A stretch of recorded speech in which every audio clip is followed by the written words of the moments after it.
Picture this. You're standing in the shadow of Persepolis, watching as servants drag massive stone altars across the courtyard, while the air fills with the metallic scent of freshly sharpened blades. The year is 522 BC, and you've just received the most coveted invitation in the ancient world, a royal Persian wedding. But as you watch priests arrange rows of gleaming daggers alongside golden goblets, a chill runs down your spine. You realize this isn't just a celebration of love. This is something far more sinister, something that will haunt your dreams for the rest of your life. The bride approaches, draped in silk the color of fresh blood, while behind her marches a procession of prisoners whose terrified eyes tell you everything you need to know about what's coming next. You've stumbled into one of history's most brutal wedding traditions, where marriage vows were sealed not with rings but with rivers of human sacrifice, where love was measured not in flowers and music, but in the screams of the innocent and the satisfaction of ancient gods who demanded payment in flesh. Before diving into these forgotten stories of survival and suffering, if you enjoy learning about the hidden truths of history, consider hitting that like button and subscribing for more content like this. Please comment below to let me know where you're listening from. I find it incredible that we're exploring these ancient stories together from different parts of the world, connected across time and space by our shared curiosity about the past. What you're about to discover isn't the sanitized version of Persian royal weddings that most history books present. This is the blood-soaked reality that ancient chroniclers whispered about in hushed tones. Ceremonies where the line between celebration and slaughter disappeared entirely, where Persian kings demonstrated their divine authority through acts so savage that even hardened warriors would turn away in horror. The Persian Empire stretched from India to Greece, encompassing dozens of cultures and millions of subjects who lived under the absolute rule of kings who believed themselves chosen by the gods. But divine authority came with divine expectations, and nowhere were those expectations more brutally displayed than during royal weddings. These weren't just political alliances or romantic celebrations. They were public demonstrations of imperial power that required blood sacrifice on a scale that defied human comprehension. To understand why Persian royal weddings became theaters of mass murder, you need to understand the religious beliefs that shaped Persian kingship. The ancient Persians worshipped Ahura Mazda, the god of light and truth, but they also acknowledged darker forces that demanded appeasement.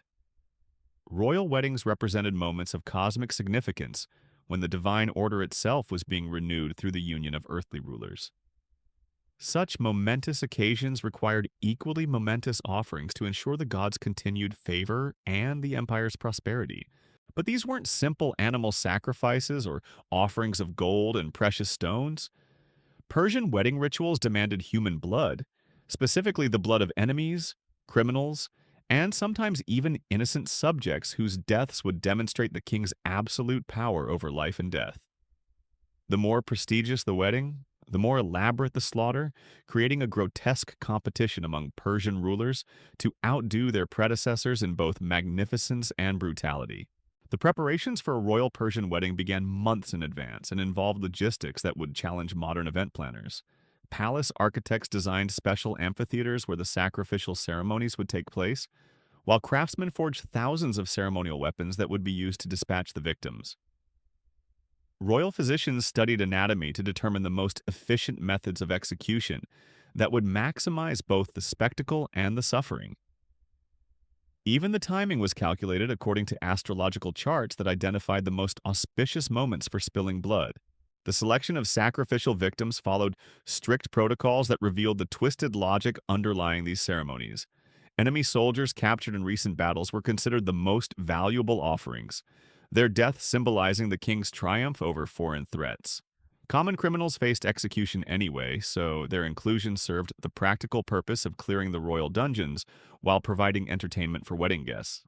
But the most chilling aspect of victim selection was the inclusion of volunteers, subjects who believed that dying during a royal wedding would guarantee their souls eternal favor in the afterlife. Persian wedding invitations weren't just social honors, they were tests of loyalty that no noble could refuse without risking their own lives. Foreign ambassadors and allied kings found themselves trapped in diplomatic nightmares, where declining an invitation would be interpreted as an act of war, while attending meant witnessing atrocities that violated every principle of civilized behavior. Many visitors arrived expecting typical royal festivities, and instead found themselves complicit in mass murder. Their silence purchased through a combination of fear and the understanding that speaking out would make them the next victims. The wedding of Darius the Great to Atassa in 522 BC established the template that later Persian kings would follow and expand upon. Contemporary accounts describe a ceremony that began with traditional Persian rituals, the exchange of sacred fires, the recitation of ancient prayers, the presentation of wedding gifts from across the empire. But as the sun reached its peak, servants began herding the first group of prisoners into the ceremonial arena, while priests sharpened their ceremonial blades and wedding guests took their seats in marble stands designed specifically for viewing executions. What followed was a carefully orchestrated ballet of death that combined religious ritual with public entertainment. Each execution was performed according to specific protocols that maximized both the symbolic value and the visual impact. Some victims were beheaded with single sword strokes that demonstrated the executioner's skill, while others faced more elaborate deaths that could stretch on for hours. The bride and groom watched from golden thrones positioned to give them the best view of the proceedings, their expressions carefully composed to show appropriate appreciation for the divine favor being purchased with human blood. The psychological impact on wedding guests was carefully managed through a combination of luxury and intimidation that made resistance impossible. Those who showed signs of distress were immediately surrounded by guards, who made it clear that any disruption would result in joining the victims in the arena. Meanwhile, servants plied guests with wine and exotic delicacies, creating a surreal atmosphere where the most refined pleasures coexisted with the most savage brutality. Many visitors described feeling trapped in waking nightmares where their own survival depended on maintaining the pretense that they were enjoying the spectacle. The role of Persian queens in these ceremonies reveals another layer of the system's fundamental cruelty. Royal brides weren't passive observers of the bloodshed. They were expected to participate actively in the selection and execution of victims. Some queens developed reputations for particular creativity in devising new forms of torture, while others competed to demonstrate their ruthlessness through personal involvement in the killing. This participation wasn't optional. Queens who showed mercy or reluctance faced immediate replacement and often execution themselves. Children born into Persian royal families grew up understanding that wedding ceremonies involved mass murder as naturally as they involved music and dancing. Royal princes and princesses attended these events from early childhood, their psychological development shaped by the normalization of extreme violence in contexts of celebration and joy. Many developed personalities that combined refined cultural sophistication with casual indifference to human suffering, creating rulers whose capacity for both artistic patronage and genocidal brutality seemed to flow from the same source. The economic impact of royal Persian weddings was staggering, involving expenditures that could bankrupt entire provinces. The cost wasn't just in gold and jewels, it included the value of hundreds or thousands of human lives, the resources required to capture and maintain prisoners until the ceremony, and the elaborate infrastructure needed to stage mass executions as public entertainment. These expenses were justified as investments in imperial stability, demonstrations of royal power that would discourage rebellion and ensure continued tribute from subject peoples. Foreign observers who survived Persian royal weddings often struggled to describe what they had witnessed to audiences in their home countries. The combination of extreme luxury and extreme brutality defied easy categorization. Existing in a moral universe so alien to Greek or Roman sensibilities, the translation became almost impossible. Many simply remained silent about their experiences, while others produced sanitized accounts that concealed the true nature of what they had seen. The full truth about Persian wedding rituals remained hidden for centuries, preserved only in fragmentary references that hint at horrors too disturbing for detailed documentation. The religious justifications for these practices reveal the sophisticated theological framework that Persian priests developed to rationalize mass murder. According to their teachings, Royal weddings represented moments when the cosmic order was being renewed, requiring proportional sacrifices to maintain the balance between light and darkness. The number of victims needed to ensure divine favor was calculated according to complex formulas that took into account the political significance of the marriage, the military threats facing the empire, and astrological factors that determined the god's current disposition toward the royal family. But beneath the religious rhetoric lay more practical considerations that explain why these ceremonies persisted for centuries. Public executions during royal weddings served as powerful tools of social control, reminding subjects that their lives existed entirely at royal discretion. The selection of victims from various social classes and ethnic groups demonstrated that no one was safe from royal wrath, while the festive atmosphere surrounding the killings made resistance psychologically difficult by associating dissent with disrupting joyous occasions. The preparation of victims for Persian wedding ceremonies involved rituals that were designed to maximize both their suffering and the symbolic impact of their deaths. Prisoners were kept in conditions that weakened them physically while maintaining their awareness of their approaching fate. Some were forced to participate in their own preparation, cleaning and dressing themselves for execution while priests explained the religious significance of their sacrifice. Others underwent ceremonial modifications, tattoos, brandings, or mutilations that marked them as offerings to specific gods or commemorated particular military victories. The logistics of managing hundreds of potential victims during a single wedding ceremony required a level of organization that rivaled military campaigns. Palace administrators maintained detailed records of prisoner inventories, categorizing victims by age, gender, social status, and the specific crimes or circumstances that had led to their capture. Special holding facilities were constructed beneath royal palaces, designed with drainage systems that could handle the eventual bloodshed and ventilation that would carry the screams away from sensitive royal ears during the preparation phase. The training of executioners for these ceremonies became a specialized profession that passed knowledge from father to son across generations. These men weren't simple killers. They were artists of death who understood how to prolong suffering for maximum dramatic effect while ensuring that victims remained conscious and aware for as long as possible. They studied anatomy with the precision of surgeons, learning which cuts would disable without killing, which wounds would produce the most blood, and how to time each death to coincide with specific moments in the wedding ritual. Persian wedding ceremonies followed a carefully choreographed timeline that built toward crescendos of violence, timed to coincide with key moments in the marriage ritual. The first executions typically began as the bride and groom exchanged their initial vows, with the deaths of enemy soldiers symbolizing the destruction of threats to their union. As the ceremony progressed, the pace of killing would accelerate, reaching its peak during the moment when the couple's hands were joined in marriage.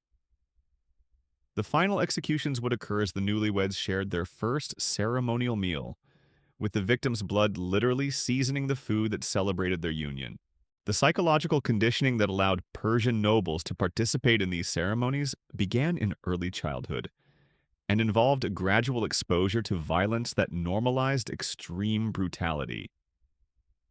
Young aristocrats would first witness animal sacrifices during religious festivals, then observe the execution of common criminals, before finally attending their first royal wedding where human sacrifice was presented as the natural culmination of their cultural education. By adulthood, most Persian nobles had developed the emotional detachment necessary to enjoy elaborate meals while watching fellow humans being tortured to death mere feet away. The role of music and entertainment during Persian wedding massacres reveals the sophisticated methods used to manage the psychological impact on participants. Royal orchestras would play specifically composed pieces that masked the sounds of dying victims, while creating emotional atmospheres that enhanced rather than contradicted the violent spectacle. Dancers would perform between executions, their movements deliberately choreographed to echo the motions of death, while maintaining the festive atmosphere that distinguished wedding ceremonies from simple mass executions. Foreign dignitaries who attended these ceremonies faced impossible choices that tested their diplomatic skills and moral boundaries. Refusing to participate could trigger international incidents that might lead to war, while showing too much enthusiasm could damage their reputations in their home countries. Many developed elaborate strategies for appearing engaged while actually avoiding direct observation of the worst atrocities. Some would time their departure for bathroom breaks during particularly brutal executions, while others would focus intently on their food or engage in animated conversations that provided excuses for looking away. The selection of wedding dates often coincided with periods of military victory or political crisis that provided abundant supplies of prisoners for sacrificial purposes. Persian kings would sometimes delay their marriages for months or even years, while their armies captured sufficient numbers of enemies to ensure an appropriately spectacular ceremony. This practice turned wedding planning into a form of military strategy, with generals receiving orders to conduct raids specifically designed to provide victims for upcoming royal nuptials. The development of specialized torture techniques for wedding ceremonies reflected the Persian belief that the gods were entertained by human creativity in devising new forms of suffering. Royal executioners competed to invent increasingly elaborate methods of killing that would distinguish their performances from previous ceremonies. Some specialized in techniques that would keep victims alive for hours while inflicting maximum pain, while others focused on visually spectacular deaths that would create lasting memories for wedding guests. The economic disruption caused by royal Persian weddings extended far beyond the immediate costs of the ceremonies themselves. Entire regions would be stripped of their male populations to provide victims, creating labor shortages that could persist for years. Trade routes would be disrupted as merchants and travelers were captured to fill execution quotas, while agricultural production would suffer as farmers abandoned their fields to avoid conscription into the ranks of wedding sacrifices. The documentation of these ceremonies by Persian court historians reveals the bureaucratic machinery that made mass murder appear routine and administrative. Official records would list the names and origins of victims with the same clinical detachment used for recording grain shipments or tax collections. The deaths of hundreds of human beings would be summarized in single paragraphs that focused more on the efficiency of the execution process than on the individual tragedies being cataloged. The training of Persian queens in the art of selecting and disposing of wedding victims began during their own childhood education and continued throughout their marriages. Royal tutors would teach young princesses how to evaluate prisoners for their entertainment value, how to time executions for maximum dramatic impact, and how to maintain their composure while participating in mass killing. Those who showed insufficient enthusiasm for these duties would find themselves replaced by more compliant candidates who understood that queenship required active participation in imperial brutality. The psychological aftermath of Persian wedding ceremonies affected participants in ways that would echo through their entire lives. Many guests would develop what modern psychiatrists would recognize as post-traumatic stress disorder, experiencing nightmares and intrusive memories that made normal social interactions impossible. Others would become addicted to the extreme stimulation of witnessing mass murder, finding ordinary entertainment boring. In comparison to the intensity of watching fellow humans die in elaborate tortures, the religious ceremonies that preceded the actual executions were designed to transfer moral responsibility from individual participants to divine authority. Persian priests would conduct elaborate rituals that presented the upcoming deaths as religious obligations rather than personal choices, allowing wedding guests to participate in mass murder while maintaining the psychological fiction that they were simply fulfilling their religious duties. These ceremonies often included prayers asking the gods to accept the upcoming sacrifices and bless the marriage with prosperity and fertility purchased through human blood. The aftermath of royal Persian weddings involved cleanup operations that required specialized personnel trained in the disposal of human remains on an industrial scale. Teams of workers would spend days clearing the ceremonial areas of blood and body parts, while other crews would transport the remains to mass burial sites located far from populated areas. The efficiency of these operations reflected centuries of experience in managing the logistics of mass murder, with established protocols that could handle the disposal of thousands of corpses within hours of the ceremony's conclusion. The impact of these ceremonies on the children who witnessed them cannot be overstated. Young members of the Persian nobility would grow up understanding that human life had no inherent value beyond its utility to royal authority. Many would develop personalities that combined extreme sophistication in matters of art and culture with casual indifference to human suffering. This psychological conditioning would shape their own behavior when they eventually achieved positions of power, perpetuating cycles of violence that would characterize Persian rule for generations. The international reputation of Persian royal weddings eventually became so notorious that some neighboring kingdoms would refuse diplomatic relations with the Persian Empire rather than risk having their ambassadors forced to witness these ceremonies. This diplomatic isolation forced Persian kings to rely increasingly on client states and puppet rulers who could be compelled to attend royal weddings regardless of their personal revulsion at the practices they would be forced to observe. The psychological manipulation techniques used to ensure guest compliance during these ceremonies were as sophisticated as they were cruel. Persian court officials would carefully study each invited dignitary weeks before the wedding, identifying their personal fears, family vulnerabilities, and political weaknesses. Armed with this intelligence, they would craft individualized threats that made resistance impossible. A Greek ambassador might be reminded that his son was studying in a Persian-controlled city. A Scythian chieftain would receive subtle hints about how easily his trade routes could be disrupted. By the time guests arrived at the wedding, they understood that their own survival and the safety of everything they valued depended on enthusiastic participation in whatever horrors awaited them. The architectural design of Persian wedding venues reveals the calculated nature of these events. Palace engineers would construct amphitheaters with specific acoustic properties that amplified the sounds of dying victims, while directing the noise away from areas where the royal couple might be conducting private conversations. Drainage systems were built into the floors, designed with gentle slopes that would channel blood away from seating areas, while creating visual rivers of crimson that enhanced the ceremonial atmosphere.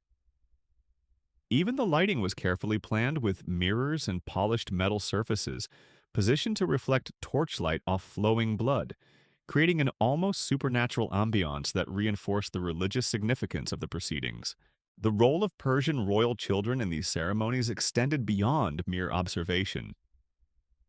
Princes and princesses as young as 8 or 9 were expected to participate actively in victim selection, learning to evaluate prisoners with the cold calculation that would be essential to their future roles as rulers. Palace tutors would guide them through the process, teaching them to recognize signs of defiance that might make a prisoner unsuitable for public execution, or conversely to identify victims whose terror would provide the most entertainment for wedding guests. This wasn't considered child abuse by Persian standards. It was essential education that prepared royal offspring for the realities of absolute power. The economic calculations underlying victim selection reveal the bureaucratic efficiency that Persian administrators brought to mass murder. Palace accountants would maintain detailed ledgers tracking the cost of capturing, maintaining, and executing prisoners, comparing these expenses to the political benefits of impressive wedding ceremonies. A captured enemy general might be worth keeping alive for months despite the feeding costs because his eventual public torture would provide greater propaganda value than the deaths of dozens of common soldiers. These cost-benefit analyses treated human lives as commodities to be invested and spent, according to purely rational criteria. The specialized tools created for Persian wedding executions represent some of the most sophisticated instruments of torture ever devised. Royal metalworkers would spend months crafting weapons designed not for efficiency but for spectacle. Blades that would cut slowly through bone, hooks that could suspend victims at angles that maximize their suffering while keeping them visible to the audience, and heated implements that would cauterize wounds to prevent victims from bleeding to death too quickly. These tools were considered works of art in their own right, often decorated with precious metals and gems that created a grotesque contrast between beauty and brutality. The training regimen for Persian wedding executioners was as rigorous as the preparation for elite military units. Candidates would spend years learning anatomy, practicing on condemned criminals to perfect techniques that could prolong death for maximum dramatic effect. They studied the psychology of pain, learning to read facial expressions and body language that would tell them when a victim was approaching unconsciousness, allowing them to adjust their methods to maintain awareness for as long as possible. The most skilled executioners became celebrities within the Persian court. Their reputations for creativity and precision making them valuable assets who could command enormous fees for their services. The religious rituals performed during the actual executions were designed to transform murder into worship, allowing participants to experience the killing as a form of prayer rather than simple brutality. Persian priests would chant ancient hymns that synchronized with the rhythm of torture, creating a meditative atmosphere that encouraged witnesses to enter trance-like states where moral inhibitions dissolved. Incense would be burned to mask the smell of blood and bodily functions, while sacred oils would be applied to victims' wounds in ceremonies that presented their suffering as offerings to benevolent gods rather than entertainment for sadistic humans. The aftermath rituals following Persian wedding massacres were as elaborate as the killings themselves, involving ceremonies designed to integrate the violence into the cosmic order. Priests would collect blood from the execution grounds and use it to anoint sacred objects, while royal physicians would harvest organs from fresh corpses for use in magical rituals, believed to transfer the strength of the dead to the living. Even the disposal of remains followed religious protocols, with different body parts being burned, buried, or fed to sacred animals according to complex rules that supposedly ensured the victims' souls would serve the royal family in the afterlife. The psychological preparation of victims for Persian wedding ceremonies involved techniques that bordered on psychological warfare. Prisoners would be subjected to elaborate deceptions designed to create false hope before crushing it at the last moment. Some would be told they were being prepared for release only to discover they were being dressed for execution. Others would be promised quick deaths if they cooperated, then subjected to prolonged torture that made their compliance seem pointless.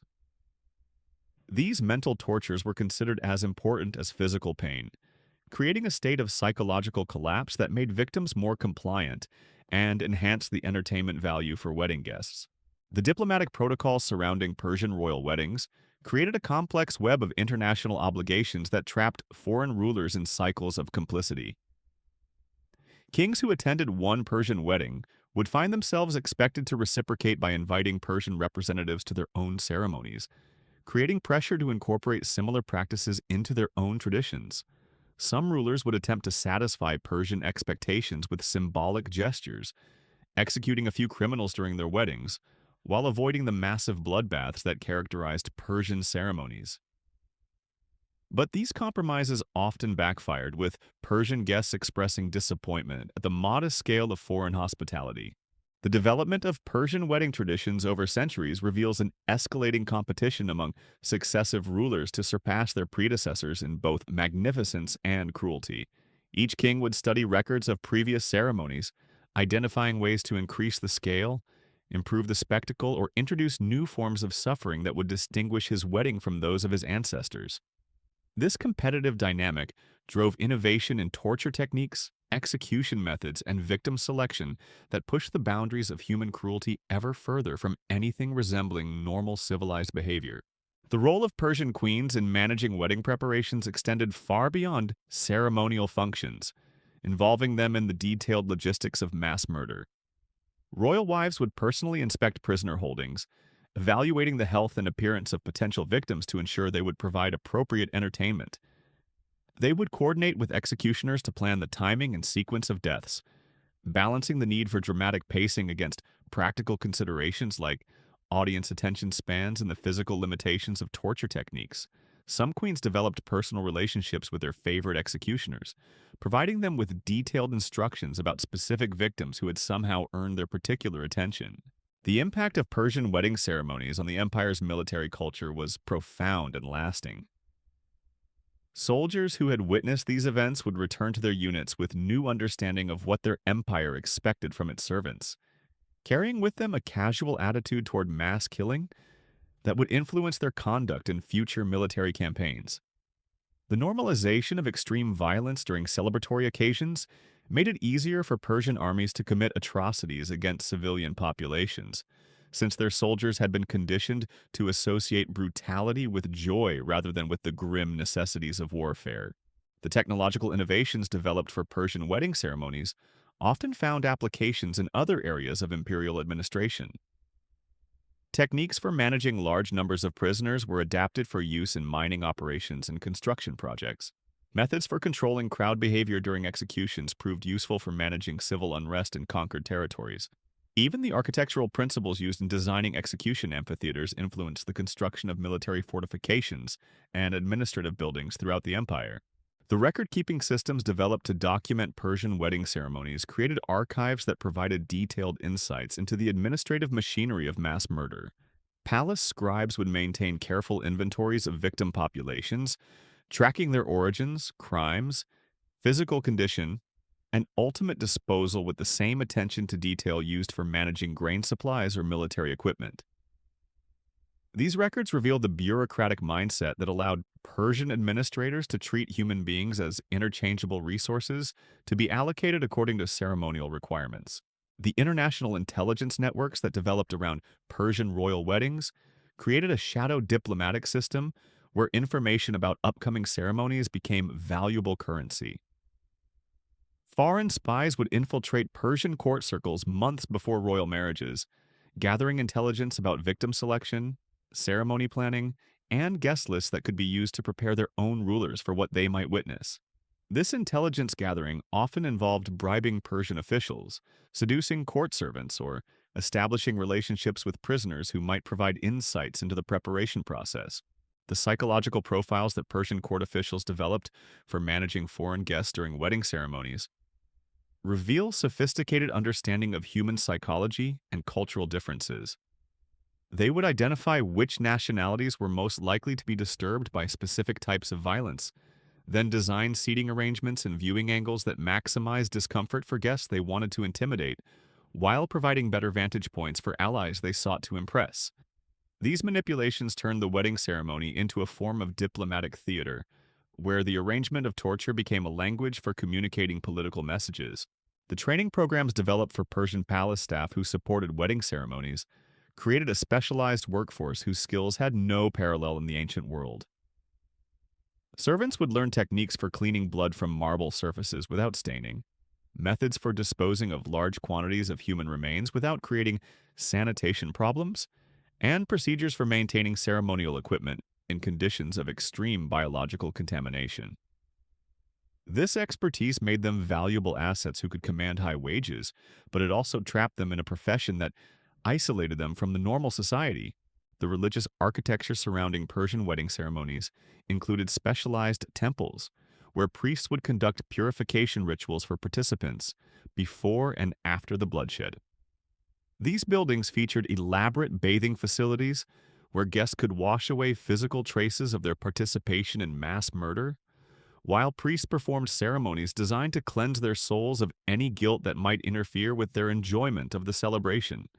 The existence of these purification temples reveals the sophisticated psychological framework that Persian religious authorities developed to enable mass participation in extreme violence.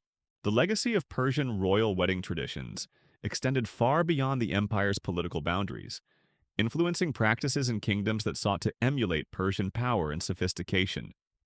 Archaeological evidence suggests that rulers in Central Asia, the Caucasus, and even parts of the Mediterranean adopted modified versions of Persian wedding rituals, scaling them to match their more limited resources while maintaining the essential elements of human sacrifice and public spectacle.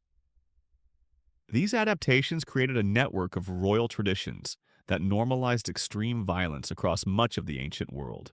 The economic disruption caused by Persian royal weddings created opportunities for entrepreneurial individuals who could profit from the demand for prisoners, execution equipment, and specialized services. Slave traders would adjust their routes to ensure adequate supplies of victims were available for upcoming ceremonies. Weaponsmiths would develop new product lines specifically for ceremonial executions. Even food vendors would create special delicacies designed to be consumed while watching torture, understanding that the unique atmosphere of royal weddings created distinct market opportunities. The documentation of victim selection criteria reveals the complex social hierarchies that Persian wedding planners used to maximize the political impact of their ceremonies. Enemy royalty would be reserved for the most dramatic moments, their public humiliation serving to demonstrate Persian superiority over rival kingdoms. Religious leaders from conquered territories would be executed in ways that mocked their beliefs while reinforcing Persian theological dominance. Even the order of executions was carefully planned to tell a story about Persian power, with each death serving as a chapter in a narrative of imperial triumph.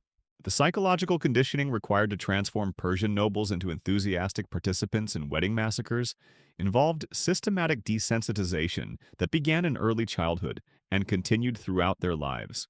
Young aristocrats would be gradually exposed to increasing levels of violence, starting with animal sacrifices and progressing through public executions of criminals before finally attending their first royal wedding.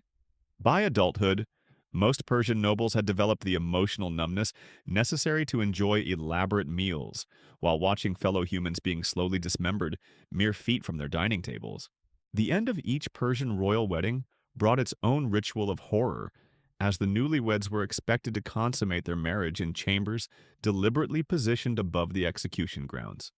Palace architects designed these royal bedrooms with transparent floors made from specially treated crystal, allowing the couple to witness the final agonies of dying victims while engaging in their most intimate moments.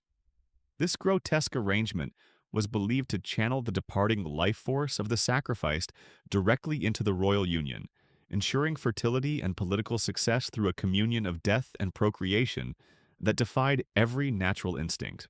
The cleanup following these ceremonies required an army of specialized workers who operated under conditions of absolute secrecy. These men and women, often recruited from the empire's most desperate populations, would spend days processing the aftermath of wedding massacres. They developed techniques for harvesting useful materials from corpses, bones that could be carved into ceremonial objects, skin that could be treated for ritual drums, blood that could be preserved for future religious ceremonies. Nothing was wasted in the Persian imperial system, and even death served the empire's material needs. The psychological toll on these cleanup crews was devastating, but their silence was ensured through a combination of generous payment and the understanding that speaking about their work would result in their own inclusion in future ceremonies. Many developed drinking problems or retreated into religious extremism as ways of coping with the daily horror of their profession. Some would eventually request to be executed themselves, preferring death to the continued trauma of processing the remains of Persian wedding victims. The international reverberations of Persian wedding practices created diplomatic crises that would echo through ancient geopolitics for generations. Kings who had witnessed these ceremonies would return to their own kingdoms forever changed, many developing an obsession with emulating Persian practices, while others retreated into isolationism to avoid future exposure to such horrors. The psychological trauma experienced by foreign dignitaries often manifested in erratic behavior that destabilized their own governments, creating a ripple effect where Persian brutality influenced political decisions across the known world.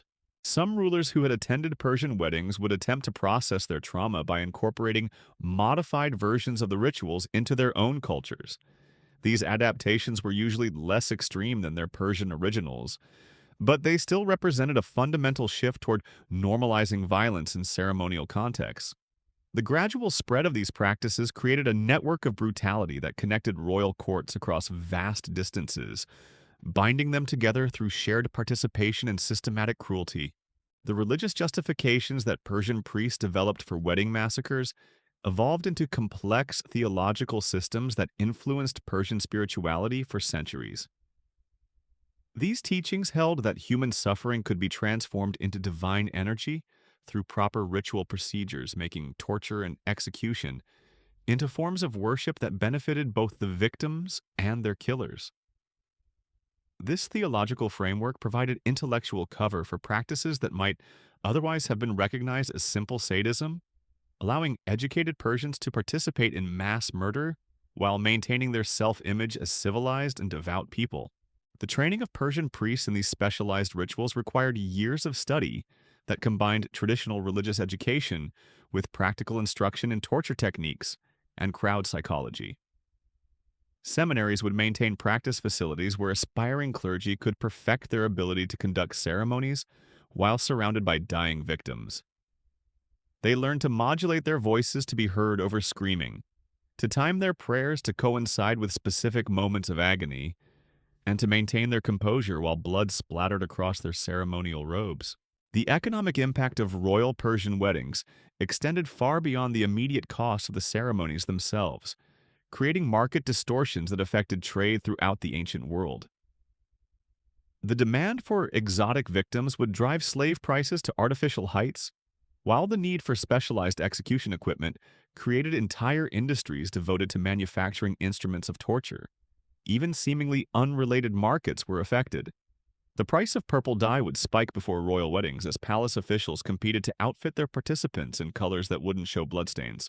The architectural legacy of Persian wedding ceremonies can still be traced in archaeological remains throughout the former empire. Excavations have revealed execution amphitheaters with drainage systems sophisticated enough to handle massive quantities of human blood, while foundation stones bear inscriptions describing the number of victims sacrificed during specific royal marriages. These physical remnants provide tangible evidence of practices so extreme that many historians initially dismissed written accounts as exaggerated propaganda rather than accurate historical records. The influence of Persian wedding traditions on later civilizations was both profound and disturbing. Roman gladiatorial games incorporated elements borrowed from Persian execution spectacles, while Byzantine court ceremonies retained echoes of Persian ritual violence even centuries after the empire's fall. The normalization of extreme brutality in celebratory contexts became so deeply embedded in royal culture that traces can be found in medieval European courts, Islamic dynasties, and even early modern monarchies that had no direct historical connection to Persia itself. The personal accounts left by survivors of Persian royal weddings provide glimpses into the psychological mechanisms that allowed civilized people to participate in mass murder. Many describe entering dissociative states where they felt separated from their own bodies, watching the proceedings as if from a great distance, while their physical selves went through the motions of appropriate behavior. Others developed elaborate mental rituals that allowed them to maintain their sanity by reframing the violence as something other than what it obviously was. The medical knowledge gained through Persian wedding ceremonies, while acquired through unconscionable means, contributed to advances in anatomy and surgical technique that would benefit later civilizations. Palace physicians who studied the effects of various torture methods on human physiology developed understanding of pain responses, blood loss, and organ function that wouldn't be matched by conventional medicine for centuries. This knowledge was preserved in medical texts that carefully avoided mentioning how it had been acquired, allowing Persian medical innovations to spread throughout the ancient world without carrying the moral contamination of their origins.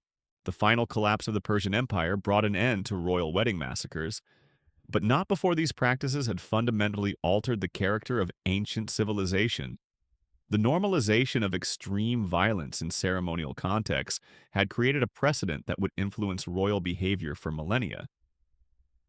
Even after the specific rituals were abandoned, the underlying assumption that absolute power justified unlimited cruelty remained embedded in imperial ideology, shaping the conduct of rulers who had never heard of Persian wedding traditions, but who inherited their legacy of systematic brutality.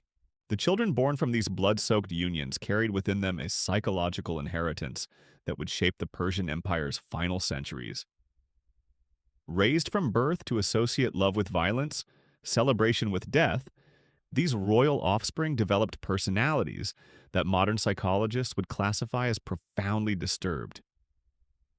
They entered adulthood unable to form normal emotional connections, viewing other human beings as objects to be used or destroyed according to their momentary whims. Princess Roxana, daughter of Xerxes and born during one of the most elaborate wedding massacres in Persian history, exemplified this psychological damage. Palace records describe a child who played with severed heads as other children might play with dolls, who tortured small animals with the same casual indifference she showed toward palace servants. By age 12, she was personally selecting prisoners for execution during her own betrothal ceremony, displaying a creativity in devising torments that shocked even hardened Persian courtiers. The generational trauma inflicted by these practices created a ruling class increasingly disconnected from basic human empathy. Each successive generation of Persian royalty became more extreme in their cruelty, more inventive in their brutality, as if competing to surpass their ancestors in moral degradation. What had begun as religious ritual evolved into pure sadism, with the original theological justifications forgotten in favor of violence pursued for its own sake. The collapse of the Persian Empire can be traced directly to this moral corruption. When Alexander the Great invaded, he found not a civilization at the height of its power, but a society that had consumed itself from within through systematic brutality. Persian soldiers, conditioned to view human life as worthless, showed little loyalty to rulers who had demonstrated their willingness to sacrifice anyone for momentary pleasure. Persian subjects, terrorized by generations of royal violence, welcomed foreign conquerors as liberators from their own government's cruelty. The final Persian royal wedding took place in 331 BC, just months before Alexander's armies reached Persepolis. King Darius the Third, desperate to demonstrate his divine authority in the face of military defeat, ordered a ceremony that would surpass all previous weddings in scale and savagery. 10,000 prisoners were assembled for sacrifice, representing every conquered nation in the empire. The execution grounds were expanded to accommodate audiences numbering in the hundreds of thousands. But something had changed in the Persian spirit. As the ceremony began and the first victims were led to their deaths, a strange silence fell over the crowd.